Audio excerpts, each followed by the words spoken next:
ബലം ദൈവത്തിന് കൊടുക്കണം, ശക്തി ദൈവത്തിന് കൊടുക്കണം, അവകാശം ദൈവത്തിന് കൊടുക്കണം. ഒന്നുകൂടെ പറയാം, നിനക്ക് കരയാൻ താടിയുള്ളപ്പോൾ കരഞ്ഞോണം, പ്രാർത്ഥിപ്പാൻ ബലമുള്ളപ്പോൾ പ്രാർത്ഥിച്ചോണം, ഉപസിപ്പാൻ ശക്തിയുള്ളപ്പോൾ ഉപസിച്ചോണം, നിന്റെ കയ്യിലുള്ളപ്പോൾ കർത്താവിന്റെ വേലയ്ക്ക് കൊടുത്തോണം.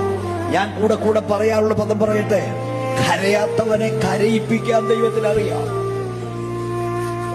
പ്രാർത്ഥിക്കാത്തവനെ പ്രാർത്ഥിപ്പിക്കാൻ ദൈവത്തിനറിയാം, മോളോട്ട് നോക്കാത്തവനെ നോക്കിക്കാൻ ദൈവത്തിനറിയാം.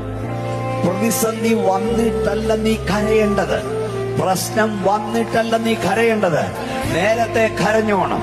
കരയാൻ ഒരു കാര്യമില്ലെങ്കിലും ഇതിനകത്ത് കരയുന്ന ചിലരുണ്ട്, അവർക്കാ ഞാൻ ദൈവത്തെ സ്തുതിക്കുന്നു. കരയാൻ കാര്യം നോക്കിയിരിക്കരുത്. നീ ദൈവത്തിൽ മുട്ടുകുത്തുമ്പോൾ നിന്റെ കണ്ണുകൾ നിറഞ്ഞുകൊള്ളണം. ഞാൻ ഒന്നുകൂടെ പറയുക, ഒരു കൃപാവരവും നിനക്കില്ലെങ്കിലും ദൈവത്തിൽ മുട്ടുകുത്തുമ്പോൾ നിന്റെ കണ്ണുകൾ നിറഞ്ഞ് കവിഞ്ഞൊഴുകുന്നെങ്കിൽ സകല കൃപാവരത്തിൽ ശ്രേഷ്ഠമാണ് കരയാനുള്ള കൃപ.